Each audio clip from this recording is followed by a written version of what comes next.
Hey everyone, sorry for my little travel video hiatus, but with the holidays and my own personal travels, it just kind of got away from me. So I'm trying to get back in the swing, and no better time to do it than right before the holidays. So for this particular video, I'm going to focus on just travel to your destination alone, and especially when it comes to airfare. If you're driving, please don't wait to the last minute to leave your house, and don't allow for weather issues on the roads and things like that. Just make sure if you're driving to wherever you're going, uh, roll back the clock give yourself an extra 2 hours if anything to leave. That way you're not trying to rush around and get on an icy road and then feel like you need to continue to rush yourself and get into some sort of accident that's going to totally wreck your holiday.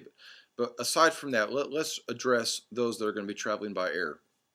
First of all, if you've yet to buy your ticket, most of you probably have, because we're only just a week or so away from Christmas. But if you haven't, if you've been waiting for last minute deals, try to look at Tuesday as your travel time. I know a lot of you won't get off by then, but if you off work by then, but if you have the ability to travel the Tuesday before Christmas, if you're gonna fly out that week of Christmas, look at Tuesday as an option.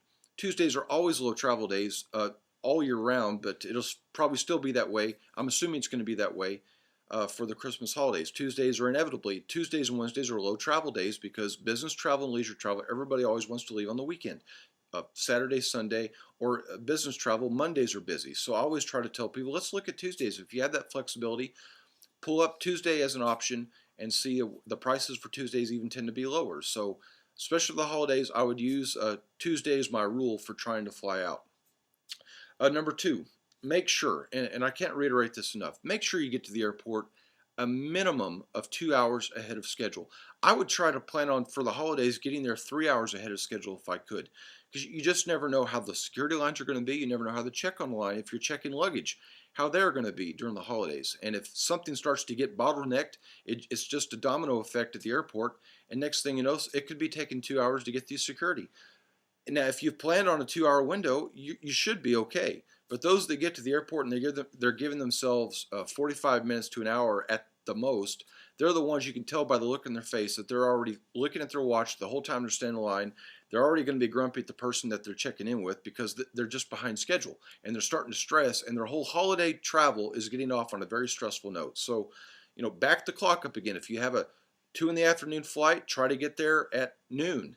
And if you go through the process or you get through everything fine and you end up getting to the gate and you have an hour and a half to kill, which is really just an hour because they're going to start boarding 30 minutes for your flight time anyway, go get something to eat. Go buy some magazines. Just sit down and relax and realize that your vacation is about to start, and take some deep breaths.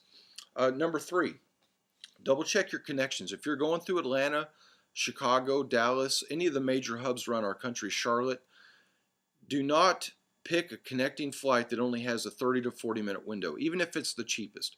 Sometimes money is not what it's cracked up to be when it comes to travel. I tell people, if you have a 2 hour window, don't think that that's too long to sit at an airport, because you may need those 2 hours if your flight's delayed from point A to point B, B being your connecting flight. And nowadays, airports like Charlotte and Atlanta and Phoenix and a lot of our major airports have nice malls to go shopping in and nice restaurants to sit down and have a meal in. You can kill those 2 hours in a matter of no time. But if you schedule a connection flight that only has 30 to 40 minutes because you think it's cheap, what if your flight is late by 20 minutes? Now all of a sudden your connection time is down to 20 minutes at best.